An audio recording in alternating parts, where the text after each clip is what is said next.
সকালটা না বড্ড ব্যস্ততার মধ্যে দিয়ে কাটে।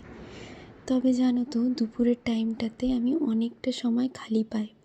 তখন চাইলে আমি নিজে রেস্ট নিতেই পারি, কিন্তু আমার একটা প্রবলেম আছে। আমার না প্রচণ্ড ভূতের ভয়। তোমাদের এরকম কারো আছে?